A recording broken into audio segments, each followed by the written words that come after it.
Bonjour tout le monde et bienvenue à cette nouvelle vidéo. On va discuter des 8 meilleures actions à dividendes du moment et qui sont proches de leur plus bas des 52 dernières semaines. Restez jusqu'à la fin de la vidéo, on va discuter de chaque titre en détail. Mais avant de rentrer là-dedans, on va discuter un petit peu de la situation économique actuelle. Ça, c'est le TSX, le marché de Toronto. Sur les 3 derniers mois, on voit une baisse prononcée et continue.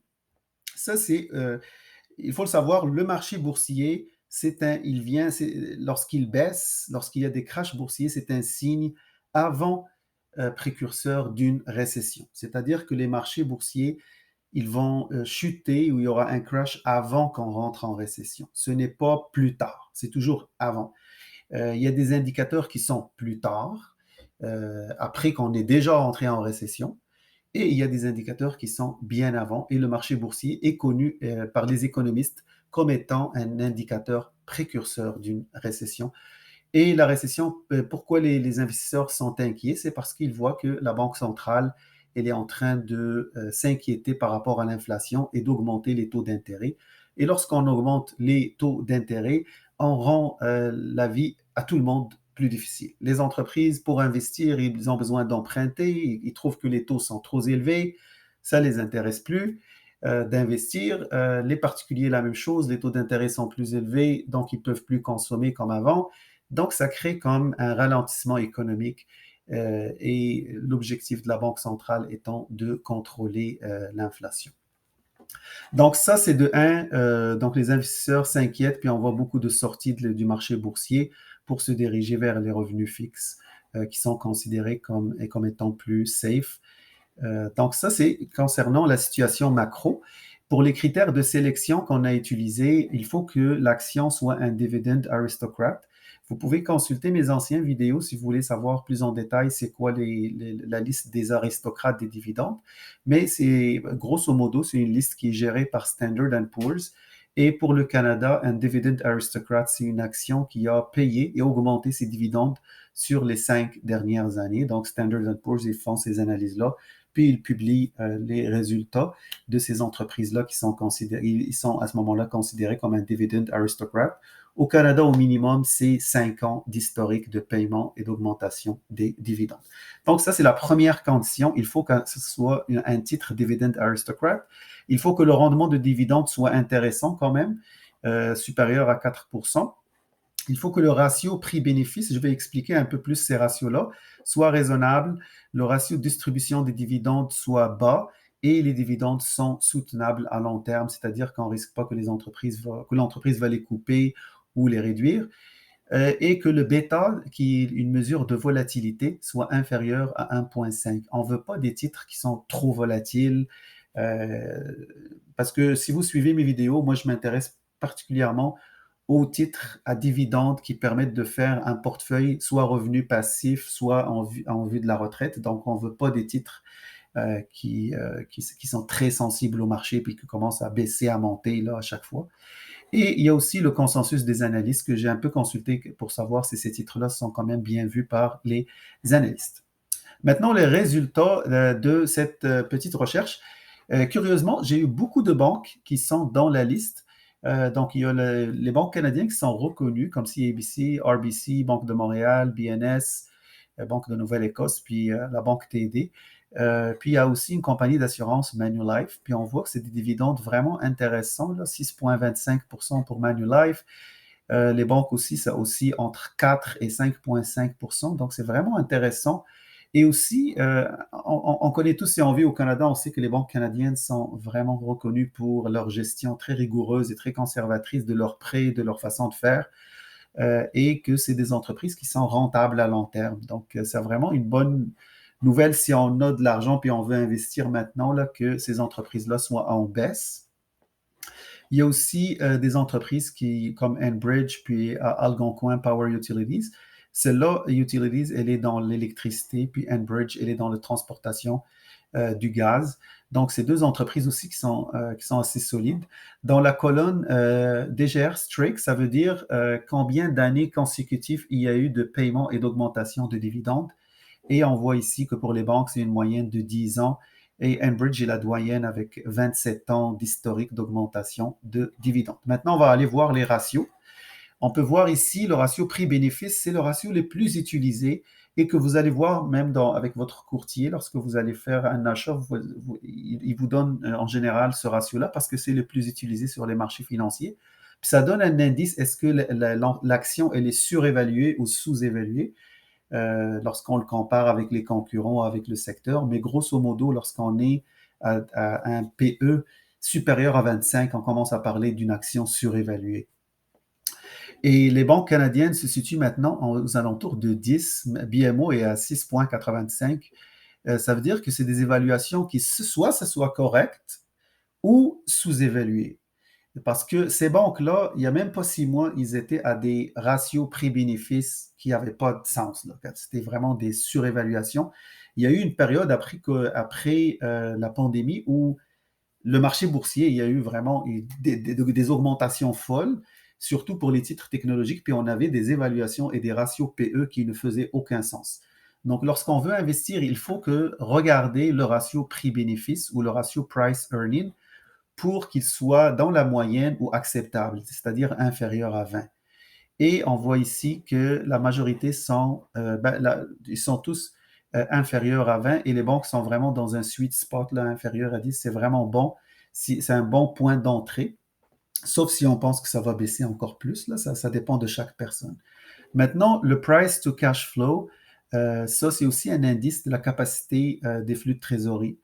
Et aussi, moi, je l'utilise en conjonction avec le payout ratio, là, qui est le ratio de distribution de dividendes, c'est-à-dire de mon bénéfice, combien de mon bénéfice les dividendes représentent.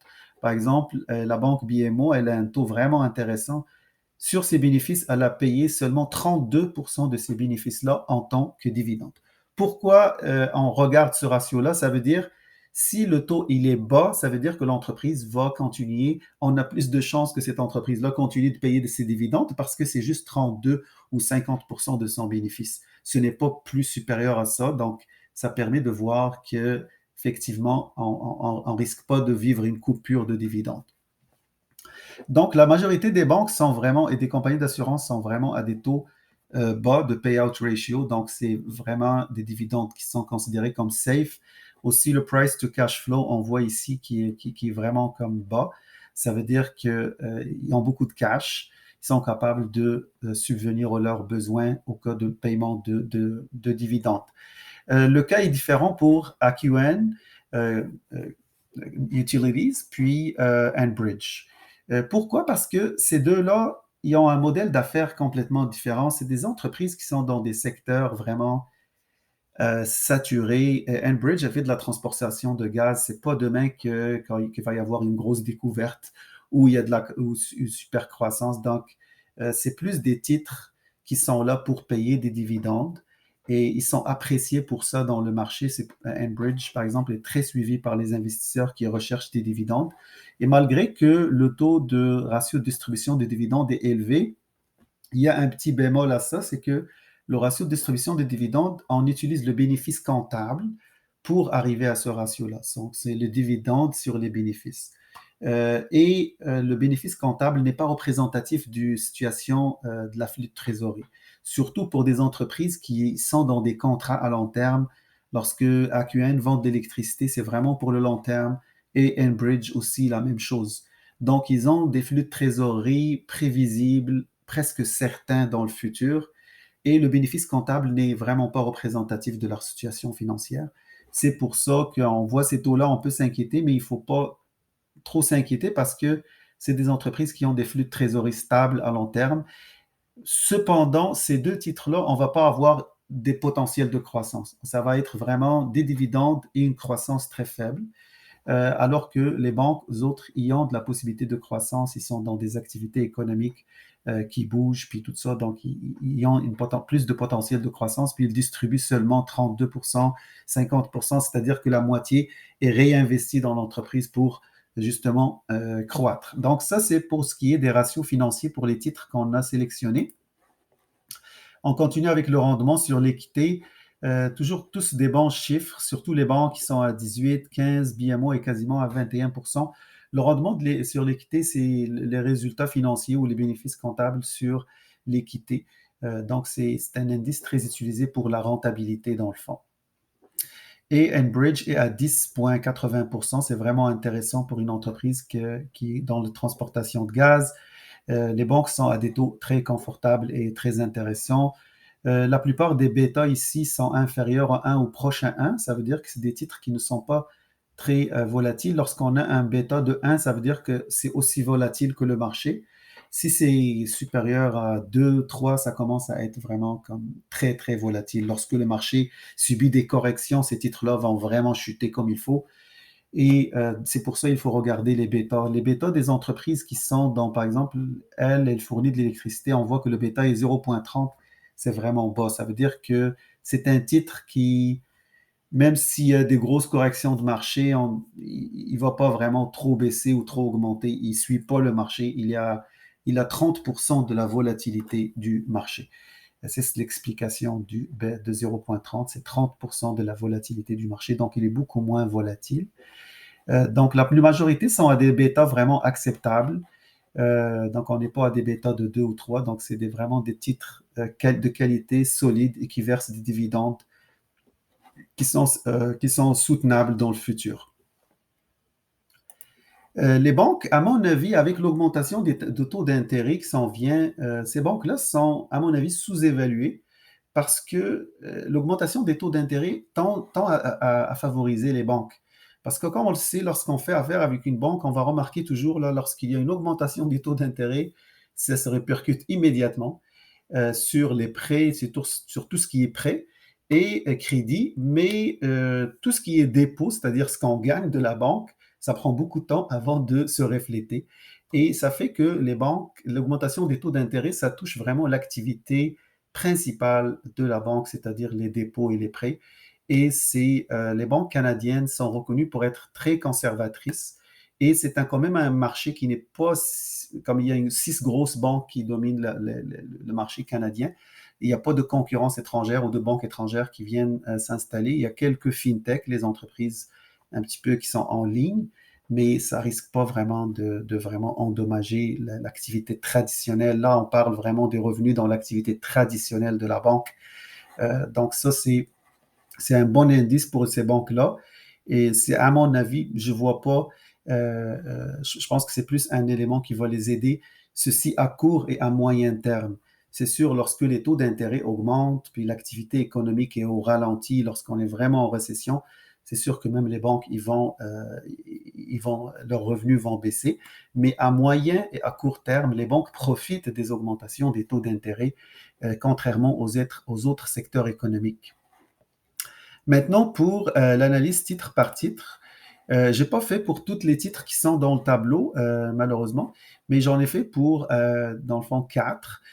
Ici, par exemple, on va y aller avec la banque TD. La banque TD, si vous voulez, au Canada, c'est sûr, c'est l'une des plus grandes banques au Canada avec la Banque Royale et la Banque Nova Scotia. C'est une banque qui a une historique de croissance de plus de 100 ans. Leur chiffre d'affaires et leurs bénéfices par action augmentent à chaque année. Donc, c'est une entreprise qui est très, très profitable et ils sont aussi dans le secteur numérique, là où il y a de la concurrence, les fintech et tout ça.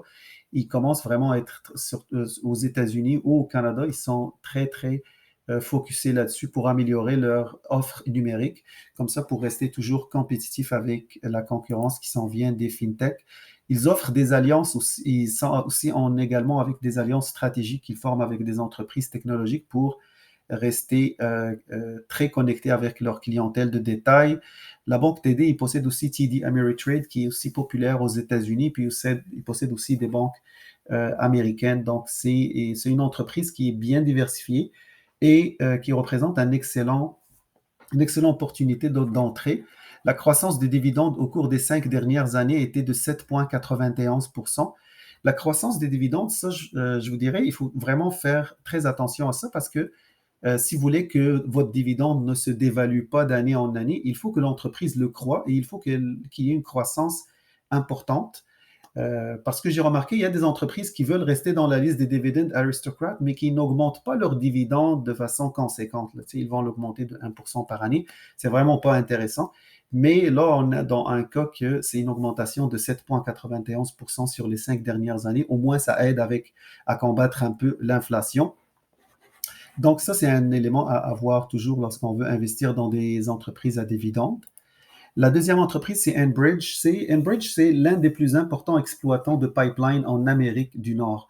Donc, c'est une entreprise très importante et elle est cotée aussi aux États-Unis. Sur leur rapport annuel, ils mettent ici un beau graphique qui montre comment leur adjusted EBITDA, qui est tout simplement, je pense, le bénéfice avant taxes, intérêts et amortissements, on peut voir ici que ça augmente à chaque année et ceci, malgré que le prix du pétrole baisse, monte, descend, là, on voit que ça n'a pas eu vraiment. Ils arrivent à s'en sortir puis avoir toujours un bénéfice avant intérêt, taxes et amortissements qui est en augmentation croissance. Et quelles que soient aussi les périodes, que ce soit la période de la pandémie, les feux en Alberta ou la chute des prix des commodités, ou la crise financière de 2008. Donc, c'est une entreprise qui, comme on l'a vu tout à l'heure, là, ça a 27 ans d'historique d'augmentation de dividendes et de paiement de dividendes. C'est pas facile à réaliser ce genre d'exploit.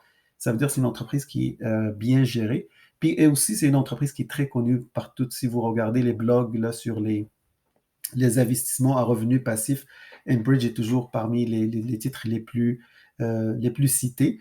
C'est sûr que ce n'est pas un titre qui va faire des grosses potentiels, qui n'a pas un gros potentiel de croissance, mais c'est un titre bon à avoir dans son portefeuille parce que c'est un titre solide avec un dividende qui est soutenable.